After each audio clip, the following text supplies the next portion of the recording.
Hello तर विद्यार्थी मित्रांनो, स्वागत आहे तुमच्या लर्न विथ मी या यूट्यूब चॅनलवरती. तर मला भरपूर मुलांच्या कमेंट येत होत्या की सर, वर्ग 6वा मराठी प्रथम भाषा याच्या पेपरवरती व्हिडिओ बनवा.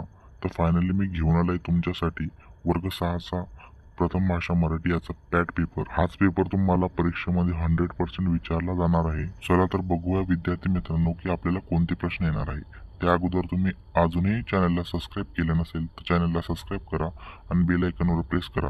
मी अशाच प्रकारचे नवीन व्हिडिओ या चॅनलवरती घेऊन येत असतो.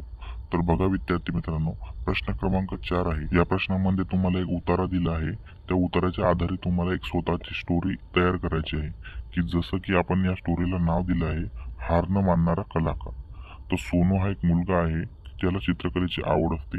शाळेमध्ये चित्राची स्पर्धा जाहीर होती आणि तो चित्र काढण्यास सुरुवात करतो.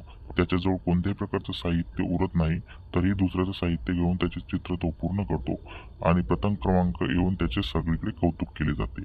तर आपल्याला थर्ड प्रश्न आपण बघूया. कुस्तीसाठी शरीर बळकट होण्याची कारणे 2 विचारली आहे. ते तुम्हाला पहिलं कारण आहे नियमित सराव आणि दुसरं कारण आहे कठोर परिश्रम. नंतर तुम्हाला विचारलं आहे सन 1952 मधील ऑलिम्पिक स्पर्धेत भारतात पहिले पदक मिळवला तो खेळ कोणता आहे. तर तो खेळ कुस्ती आहे मित्रांनो. दुसऱ्या प्रश्नामध्ये तुम्हाला विचारलंय कोठे पार पडली.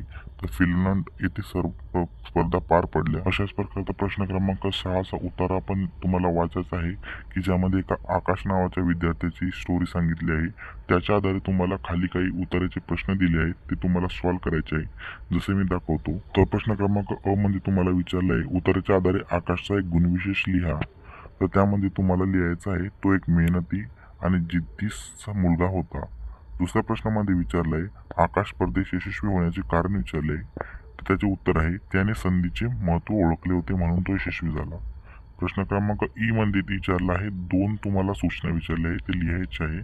वक्तृत्व करताना आत्मविश्वासाने बोलावे. समोरच्या प्रश्नामध्ये तुम्हाला एक कविता दिली आहे आणि त्यानंतर काही कवितेचा अर्थ दिला आहे. तर त्या कोणत्या ओळीचा अर्थ हे तुम्हाला साईडला लिहायचा आहे. त्याच्यानंतरचा आ क्रमांकाचा प्रश्न आहे पांढरा या अर्थात कवितेत आलेला शब्द कोणता. तर तो शुभ्र शब्द आहे. आता मी इथे थांबतो विद्यार्थी मित्रांनो, व्हिडिओ खूप लंबा होऊन जाईल. तुम्हाला व्हिडिओ आवडला असेल तर लाईक करा, चॅनलला सबस्क्राईब करा आणि पार्ट 2 लवकर येईल यासाठी मला कमेंट करा.